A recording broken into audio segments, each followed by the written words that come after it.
אז אתה נולדת בצ'כיה. אני נולדתי בברנו ב-1928, ואפשר להגיד למשפחה בשם מייזלון, משפחה מאוד עתיקה, שמצאו קברים בפראג מ-968. זאת אומרת, ב-1968 קיבלתי ספר מנשיא צ'כיה בשם דובצ'ק, עוד לפני המהפכה הזאת, משהו עם ספר על יהדות בוהמיה, 1000 שנות יהדות בוהמיה, וכתוב למעלה היה, בכתב ידו, הוא כתב לי לאחרון, בצ'כית, לאחרון מהמייזליקנים, במקום מוהיקנים, מייזליקנים. זו הייתה בדיחה. ואבא שלי נולד ב-95, 1895, ושירת וגמר אקדמיה אצל פרנץ יוזף, שהיה השליט באוסטרו-הונגריה, באקדמיה בווינה, ויחד עם שני אחים היו קצינים בצבא אוסטרו-הונגרי עד קרב גדול מאוד בין רוסיה ואוסטרו-הונגריה, איפה שהרוסים לא רק כבשו את האזור, אלא במקרה זה האזור של כל צבא צ'כי כמעט. אמא שלי הייתה מורה לסקי בחורף וטניס בקיץ. היא הייתה ספורטאית מאוד מאוד גדולה, בוא נגיד ככה. היו לך אחים? היינו 3 אחים. הגדול נפטר בגיל צעיר מאוד מעצם בגרון, ממרק עוף,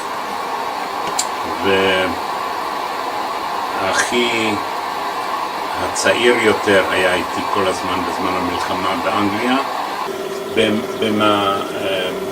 ביום שהגרמנים נכנסו לאזור הגבולות, בנש עשה דבר מאוד חכם, הוא שחרר את כל הצבא שלו, גם הצבא הקבוע מהמחנות וגם את הצבא מילואים. אבא שלי כבר שירת במילואים באותו זמן, וצבא רציני מאוד, לא במספר כמו הגרמנים. בחיל האוויר היה יותר מטוסי קרב, היות והיטלר הכין את חיל האוויר להפצצה, רוב המטוסים היו מפציצים.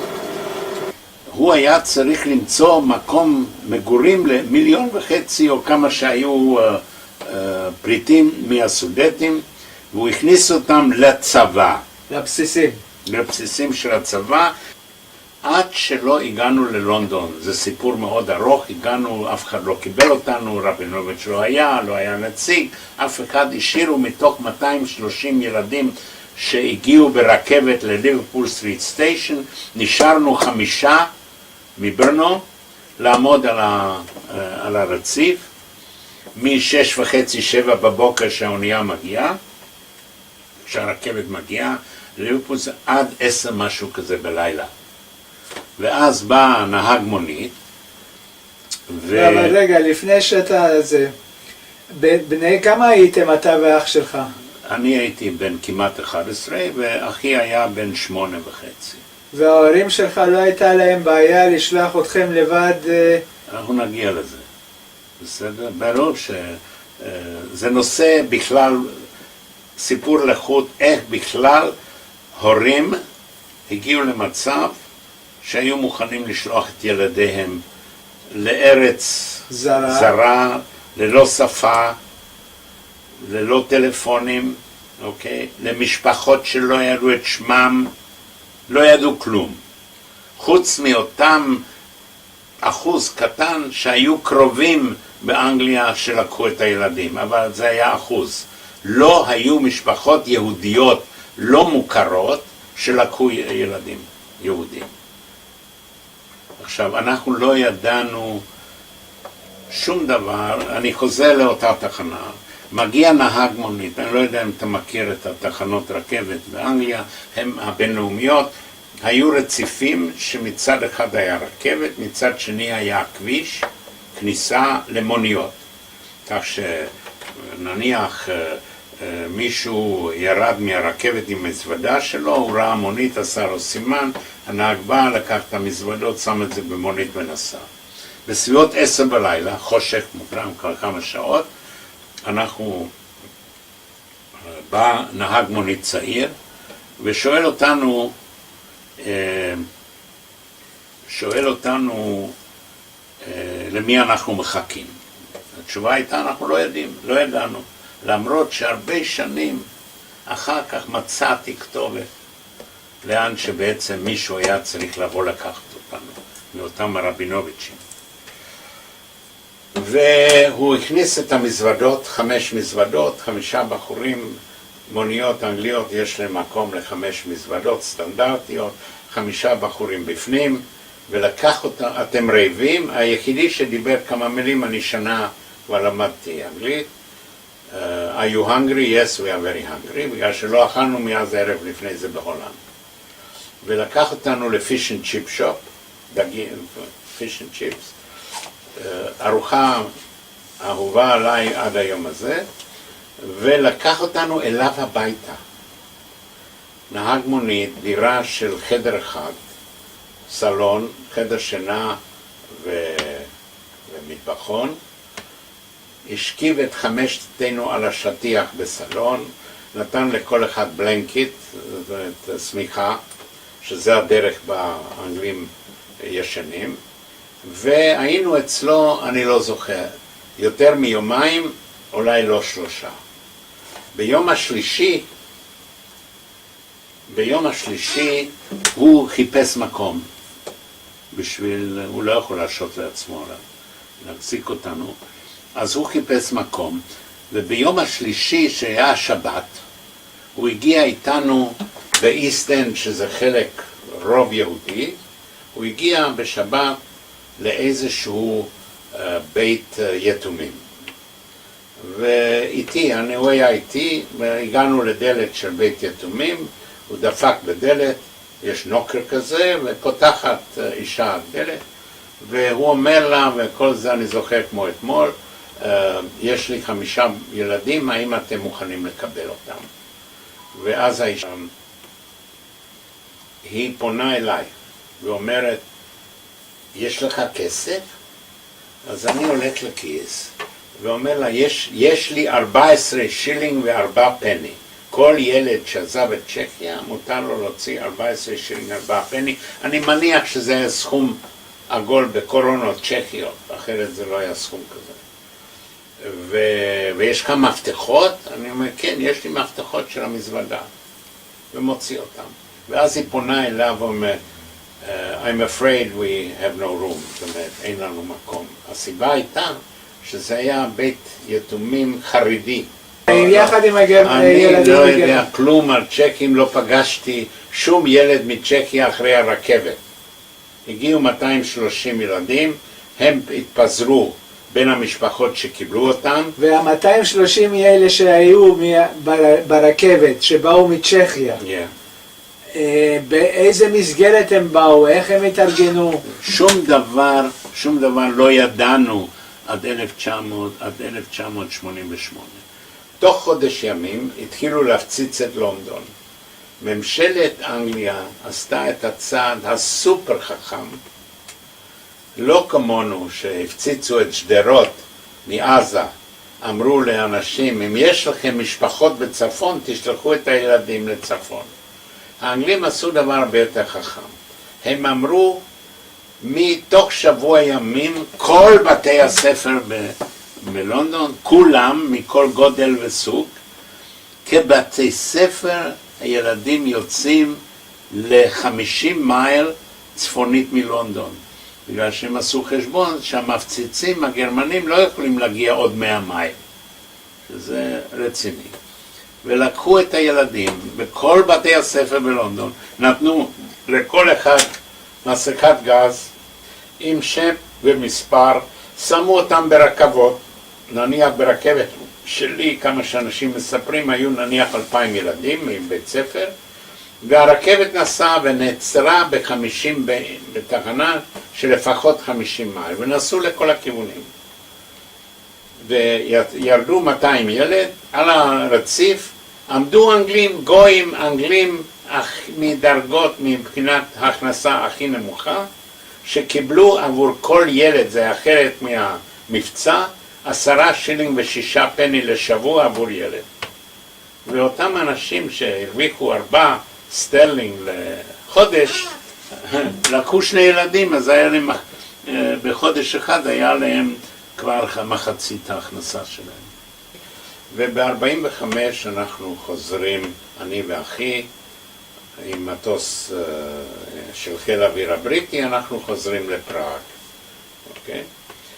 עכשיו, אחי ב-46 מצטרף לדוד שלנו שכן הגיע לארצות הברית.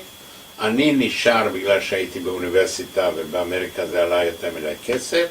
הוא נוסע לארצות הברית ובגיל 18 הוא מתגייס בחיל האוויר ועובר קורס טיסה ומגיע לטוס 4 שנים בקוריאה וחזר לארצות הברית, התחתן וכל זה ונפטר מפרקינסון לפני 5 שנים. אני חזרתי לעיר לחפש את ההורים, לא מצאנו אף אחד חוץ מזה בת דודה של אותו דוד שהיה לו צעיר שלא היה בצבא במלחמת העולם הראשונה. היא הייתה יחידה מאיזה 88 מייזלים וקרובים שהיו בברנו. היא היחידה שחזרה מברגן בלזן, גם חולה מאוד וזה, והיא הצליחה לשרוד ונפטרה לפני 10 שנים בערך באמריקה. אני המשכתי עם הלימודים שלי עד 48, 47, אחרי הכרזת המדינה.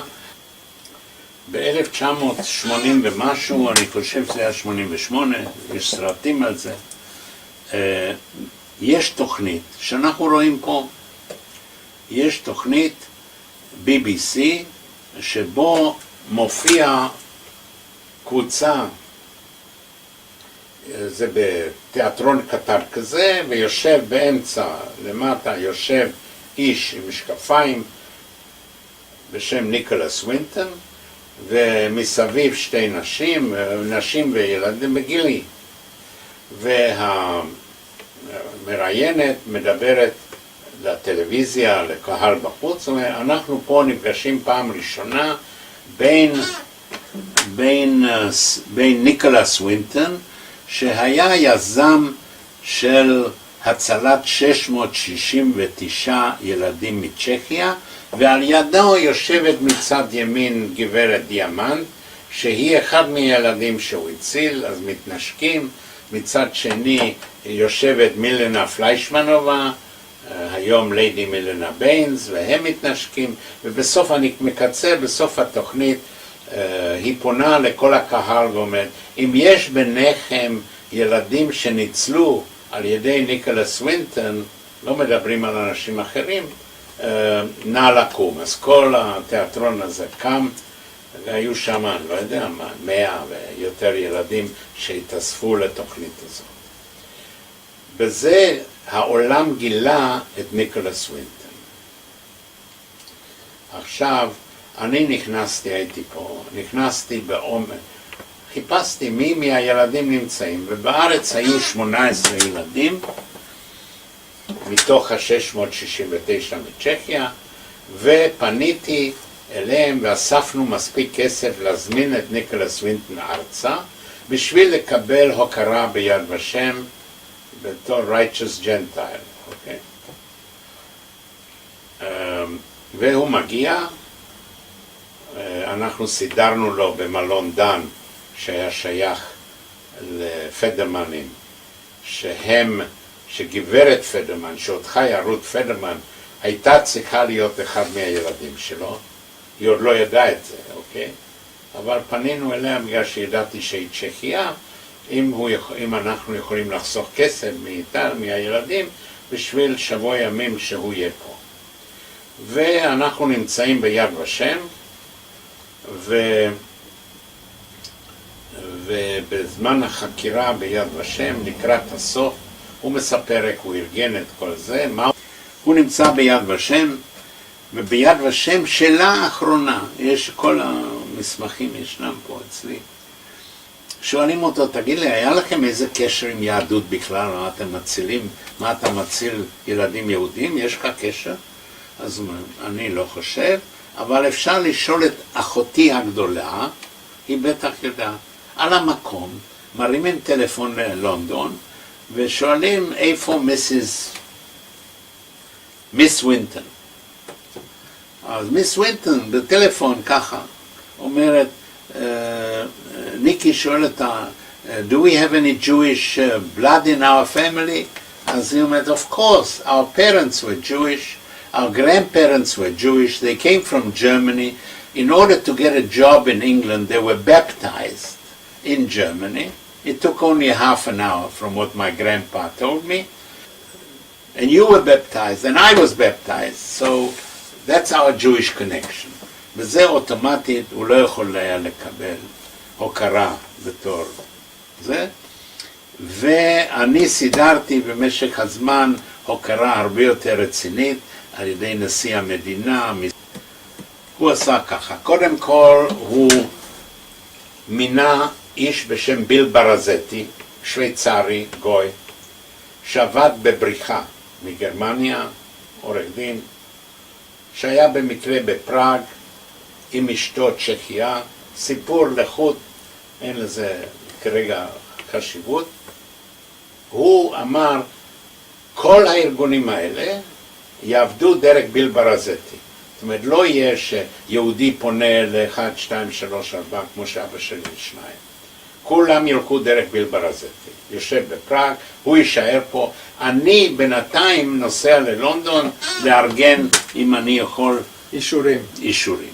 והוא מגיע לממשלה, איש שמדבר אוקספורדיאן, יכול להיכנס בלי הזמנה, הלך להום אופיס ושכנע אותם שאם הוא ישיג ויזות למשפחות, שמות משפחות וויזות, ו50 סטרלינג המשפחות יהיו מוכנים לשלם עבור הוויזה, שזה איזה מין דיפוזיט, כן? שהם באמת ייקחו את הילד.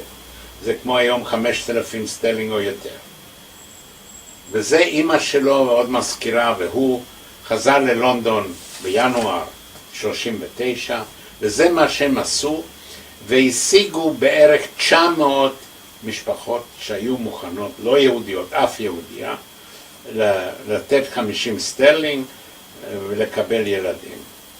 הוא היה צריך קודם לשכנע משפחות אנגליות לקבל את הילדים, בכדי שהממשלה האנגלית תיתן אישורים. עכשיו, איך הוא עשה את זה? הוא לקח מפראג, אני לא זוכר, מעל 1,000 וכמה תמונות של ילדים שההורים שרצו, הוא אמר, תשלחו לי תמונות, וזה הוא אסף.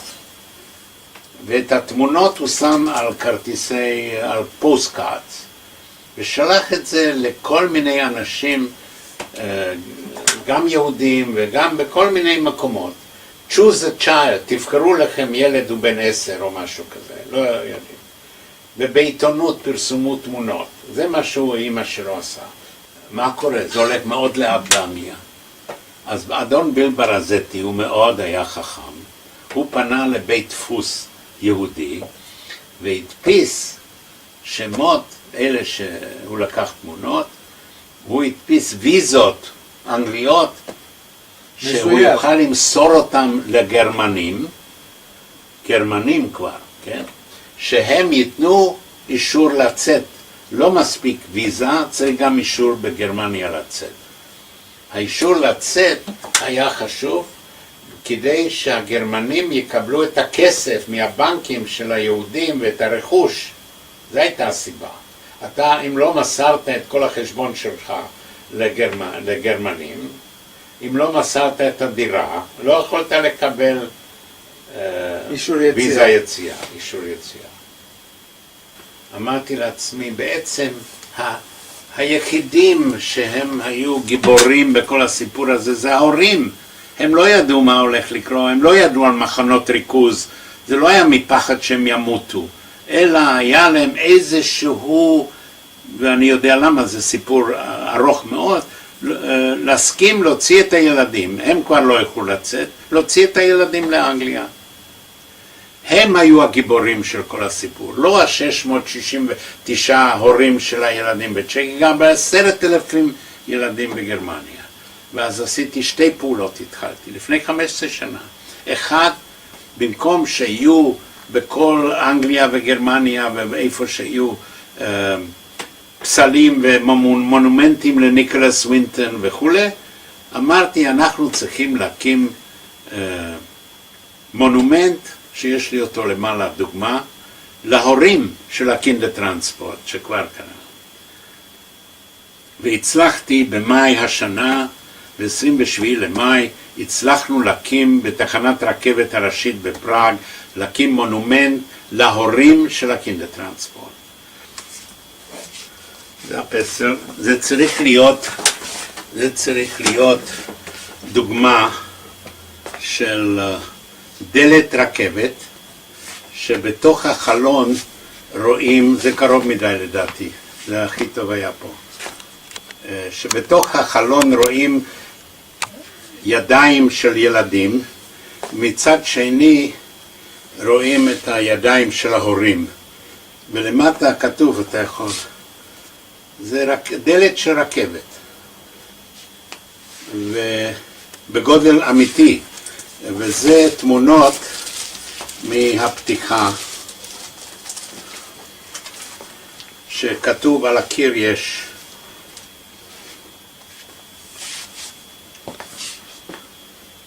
על הקיר כתוב, This farewell memorial is a symbol of courage, love of parents who in 1938-1939, regardless of what their own fate awaited them, boarded their children on trains and with heartache and tears in their eyes waved goodbye, sending them away to safety to save their lives.